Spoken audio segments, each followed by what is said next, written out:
Pandian store சீரியல்ல அடுத்து வர எபிசோட்ல என்ன மாதிரியான ட்விஸ்ட் எல்லாம் இருக்க போகுதுங்கிறத இந்த வீடியோல பார்க்கலாம். ரொம்பவே சந்தோஷமா நம்ம கதிர் பேசிக்கிட்டு இருக்காங்க முத்துவேல் கிட்ட. ஏதாவது சாப்பிட்றீங்களா என்ன ஏதுன்னு சொல்லிட்டு. அப்ப சக்திவேல் ஃபோன் மேல ஃபோன் பண்ணிட்டே இருக்காங்க.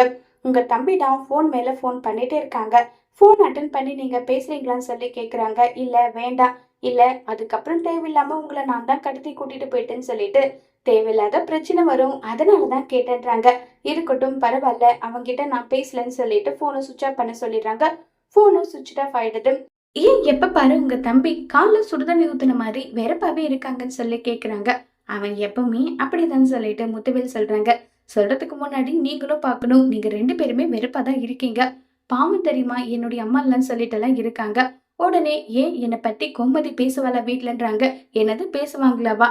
எப்ப பாரு கோமதி உங்களை பத்தி மட்டும்தான் பேசுவா, அம்மா மட்டும் கிடையாது ராஜு தான் சொல்லிட்டு கதிர் சொல்றாங்க. உடனே முத்துவேல் சொல்றாங்க, 2 பேருக்குமே என் மேல அவ்வளோ பாசம், அம்புட்ட பாசம் சொல்லிட்டு கதிர் சொல்றாங்க. ஆமா எப்பவுமே அவங்க 2 பேருமே என் மேல ரொம்ப அன்பா தான் இருப்பாங்கன்னு சொல்லிட்டு எல்லாம் இருக்காங்க. ஆமா ஆமா அப்படிதான் சொல்லிட்டு பேசிட்டு இருக்கும்போது ராஜியோட வாய்ஸ் நோட் வருது. உங்க பொண்ணு தான் வாய்ஸ் நோட் பண்றான்னு சொல்லிட்டு இருக்காங்க. கதிர் என்கிட்ட போய் சொல்றேன், என்கிட்ட ஏமாத்துறேன்னு சொல்லிட்டு ரொம்பவே கோவமா ராஜு வாய்ஸ் மெசேஜ் பண்றாங்க.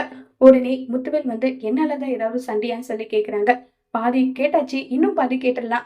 இல்ல சென்னையில நான் இருக்கிற விஷயம் ராஜுக்கு தெரிஞ்சிருச்சு. நீங்க இளநீர் வாங்குற போறேன்னு நான் சொன்னேன்ல, அப்ப இளநீர் கடையில் வச்சு என்ன பார்த்துட்டா. ஏன் அவகிட்ட சென்னைக்கு வர விஷயத்த சொல்லலையா?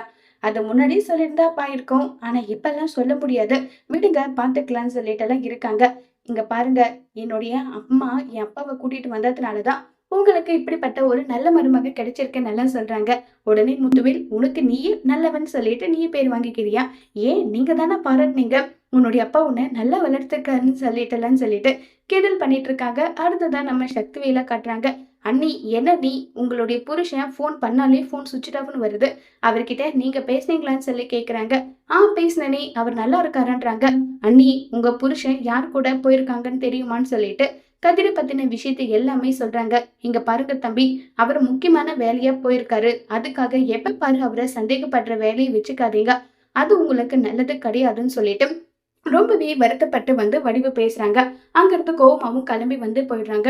அண்ணி இங்க கொஞ்சம் நில்லுங்க, கதிர கிட்ட அண்ணன் எவ்வளவு பணம் கொடுத்துருக்கு தெரியுமா? 10 லட்ச ரூபாய் பணம் சொல்லிட்டெல்லாம் இருக்காங்க.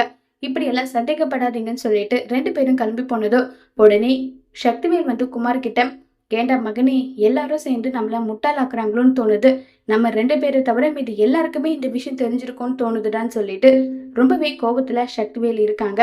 இப்ப சக்திவேலுக்கு முத்துவேல் உடம்பு பிரச்சனை எல்லாமே தெரிய வந்தா முத்துவேல் எப்படி கதிரை மன்னிச்சு ஏத்துக்கிட்டாங்களோ அதேபடி சக்திவேலும் கதிரை மன்னிச்சு ஏத்துப்பாங்களா, இல்ல அதே மாதிரி கோபத்தோடவே இருப்பாங்களாங்கிறத வரப்போற எபிசோட்ல வெயிட் பண்ணி பார்க்கலாம். தேங்க்யூ.